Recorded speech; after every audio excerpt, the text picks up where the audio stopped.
Hi, and you're listening to the Super Game Bros podcast, the official podcast of RambleMedia.tv. This is episode 9 and it's entitled Better Consumer Rights. I'm your host, Ricky McMillan, and I'm joined this week by Andrew Driscoll, Danny Black, David Morris is rejoining us, and Will Rocket Jump Hamilton, as we are going to be discussing the changes to the consumer rights law in the UK and how they affect gamers. And we're also going to be taking a look at the Battlefront beta and more besides.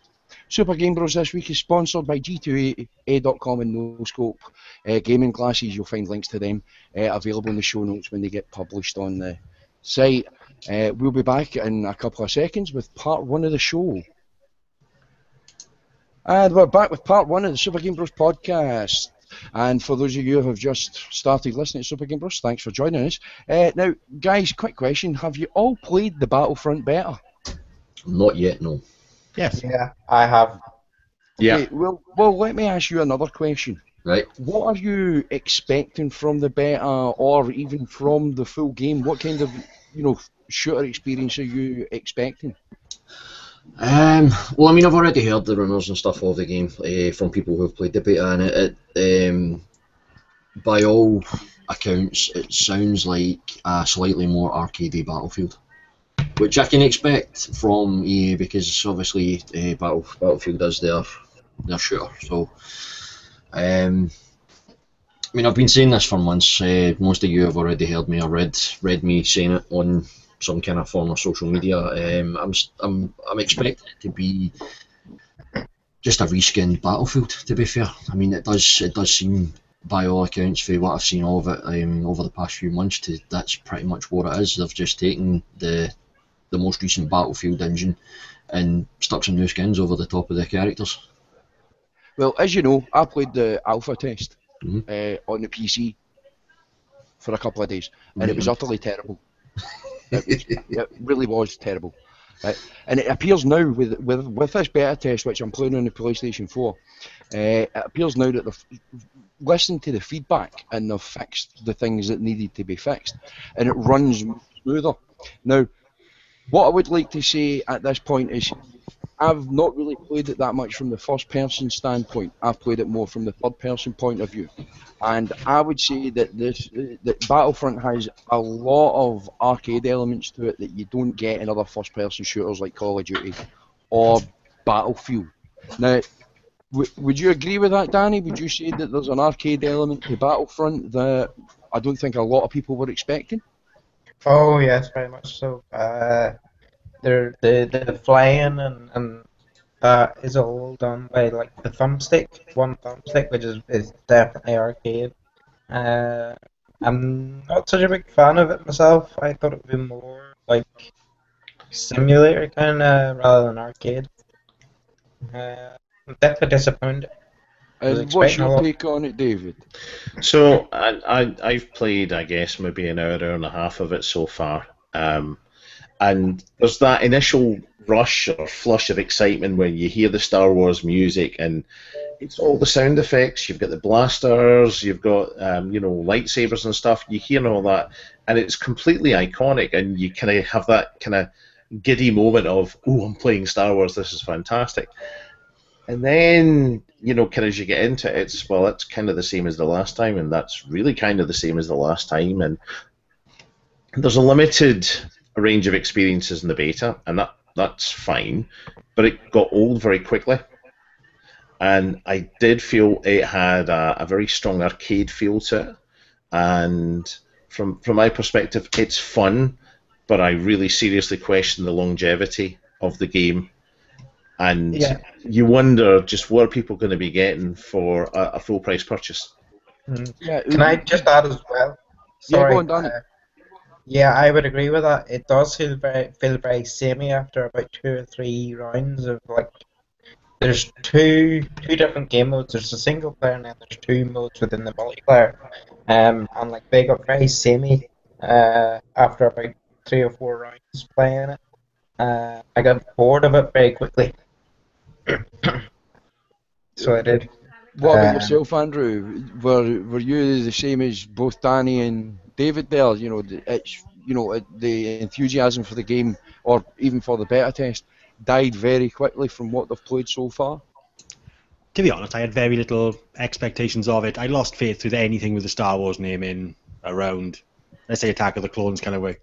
After that, I have the bottom expectations. But I mean, anticipated everything from Star Wars being disappointing, and this wasn't. I didn't find it disappointing. It was repetitive. There's only a couple of game modes, but the points David made are valid. It sounded like Star Wars, and it looked like Star Wars, and that was enough to keep me interested for a few rounds.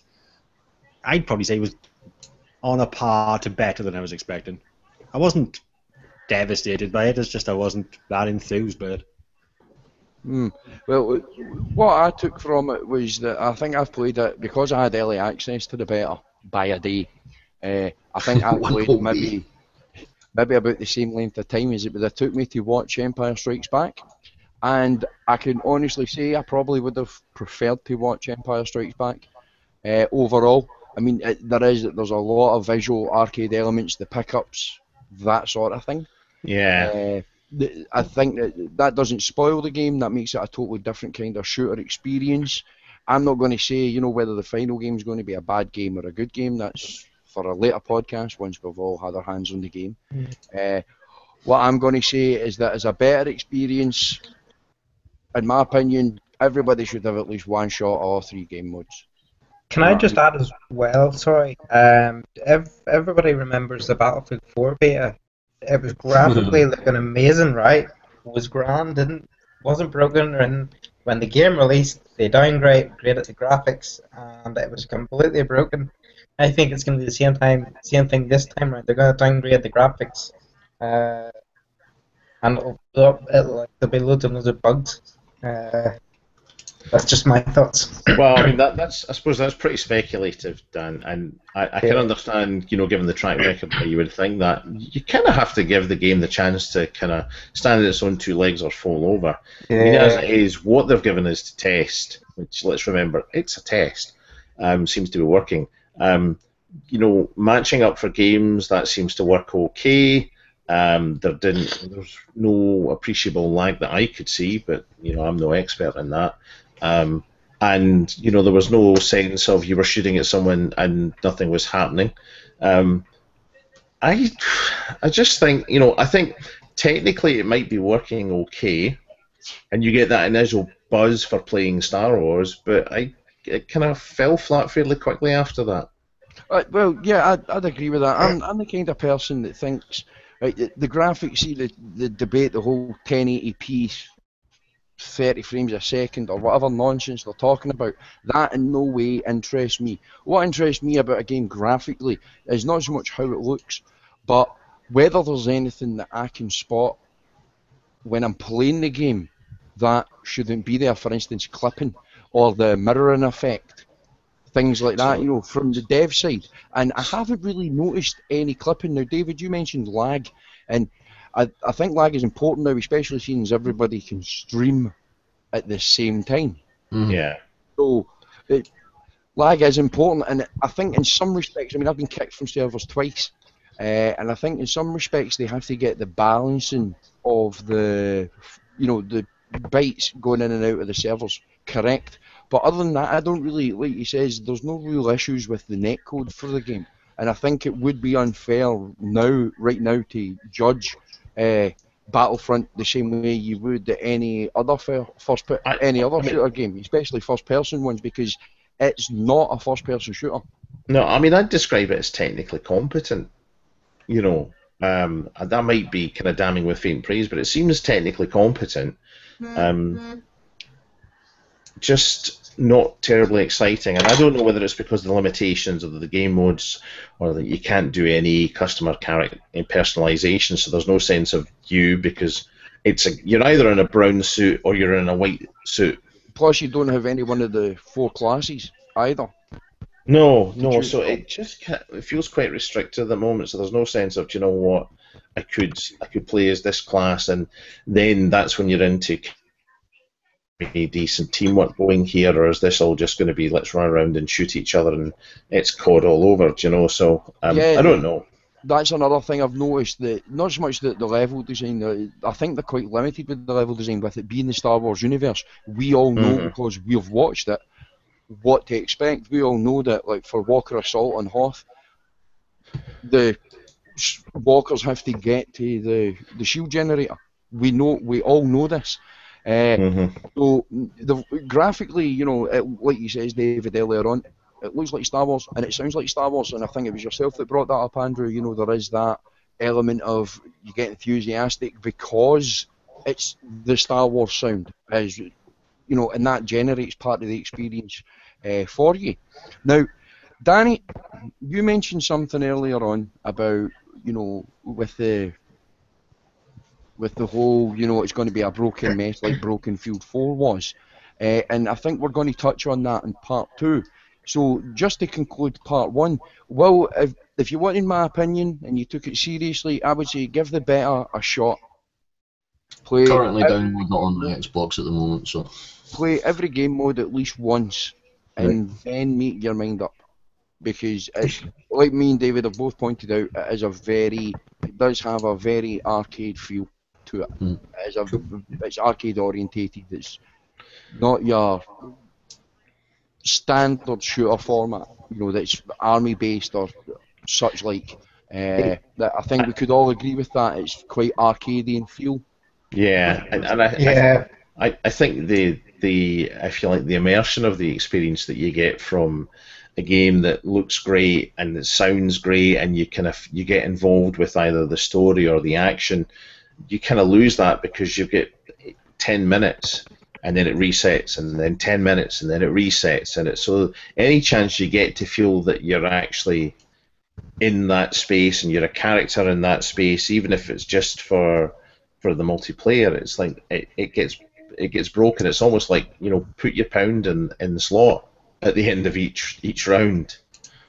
Yeah, it's the kind of game that if you were in an arcade, you wouldn't mind putting a quid in so that your range could have a shot at it. You wouldn't mind doing that. No, not at all. And I think that kind of arcade experience. You would have good fun with it, but would you go back and play it 40, 50 times? And I would question that. Exactly. So that's all that we've got for part 1. Join us again in part 2 when we'll be going over Danny's point about the downgrading and the graphics, etc. And a wee bit more detail as it pertains to consumer rights law now in digital formats in the UK. So join us for part 2. And we're back with part 2 of the Super Game Bros podcast. If you've just joined us, thanks for listening. I'm your host, Ricky McMillan, and this week we've already discussed the Battlefront beta, and we're about to go over something that Danny spoke about when we were discussing the beta. Now, Danny, you mentioned that with Battlefield 4, when EA Dice released that, it was graphically downgraded, and they did all sorts of updates. I think at the last count, the games had to have 42 updates to fix it, and that includes all the DLC. And personally, in my opinion, these companies have a big enough budget, all the experience. They have the staff there that can do it.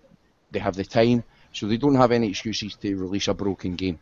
And with the changes in the consumer rights law in the UK that were announced by Parliament last week, that affects gamers from the point of view of digital releases. Now, I don't know, have any of you guys read up on this? Yeah, I've been on a couple of sites and looked up on, obviously, consumer rights as it pertains to gamers, rather than just the law in itself. Yeah, well, to quote the business minister, Nick Bowles, right, he said, whether it's downloading music or buying a fridge freezer, the Consumer Rights Act makes it easier to understand your rights. UK consumers spend 90 billion a month, and it is important that they are able to shop with confidence. These changes will also simplify the law for businesses so they can spend less time worrying about unclear and unwieldy regulations. So you would think, initially from that kind of statement, you would think that this is stripped down, but it's actually just simplified the verbiage and added things to it. For instance, now, for the first time, we've got clear legal rights over digital content. What that means is that, to use Danny's example of the graphical downgrade, they're basically saying that when you purchase a game digitally, or you buy something that's got digital content, then you have from that point onwards 30 days to notify the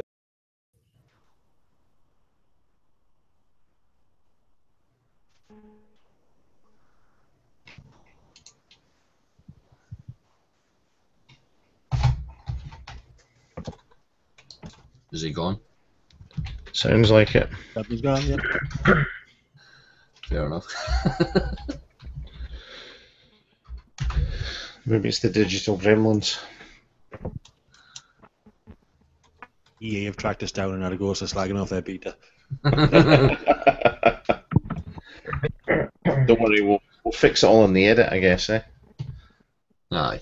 Well, they'll probably start that part again. Have Mm. any of you actually read up on the...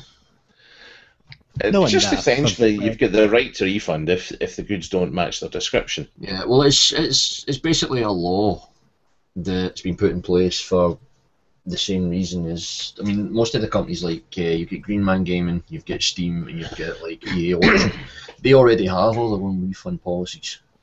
This law basically just makes it possible for you, or basically it makes it clear for you to know who it is you're going to get a refund. So say you were to buy a game from Green Man, and Green Man, the 90% of the games are all